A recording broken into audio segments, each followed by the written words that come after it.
My name is Rosalind Fuller, and I'm a political theorist. I've written 2 books on how we can solve a lot of the problems with politics today by using direct digital democracy. I've run in 2 campaigns in Ireland using an online decision-making platform, and I now run the Solonian Democracy Institute. So a question people ask me a lot is, what does Solonian mean? And that's a really good question, and it has a lot to do with how we approach our mission. We research, educate, and advocate on how we can use digital means to bring about a direct, people-powered democracy.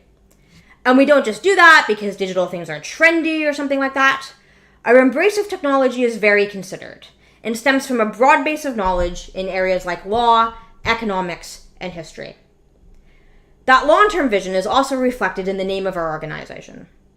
Solon was an Athenian statesman who lived more than 2,500 years ago. And while he likely didn't have the intention of creating a direct democracy in Athens, he instituted a series of reforms that eventually achieved just that.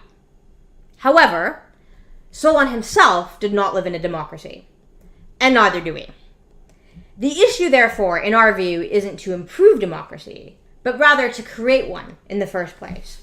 And this is all the more difficult since following the Second World War, a lot of the gains that were made in self-determination have been rapidly rolled back. And in particular, mass membership bottom-up organizations have virtually disappeared.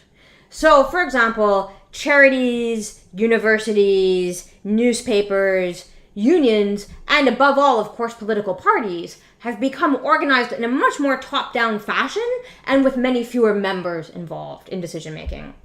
So the upshot of that is that there are no longer ways for people to participate en masse and effectively use the power of their numbers to make political change. However, that's just fine with oligarchs.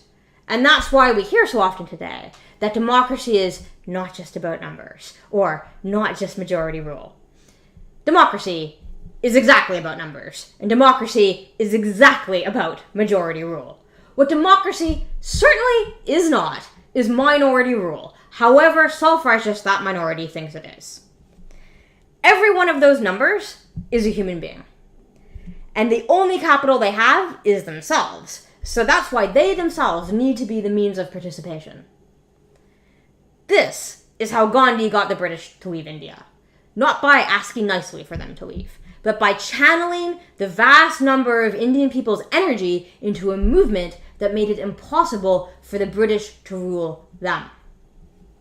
And this is what we seek to do today, to use digital tools to enable mass participation in ways that are commensurate with the technological state of society itself. Nothing less than this will even be able to challenge oligarchic power. And we don't want to challenge it, we want to defeat it. Mass participation is the only thing that is stronger than they are.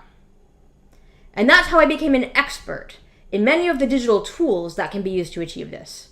These tools are extremely sophisticated. This is not just click-button voting, as some of our detractors like to assume. And I'll be talking about a few of them during our panel and answering any questions you may have.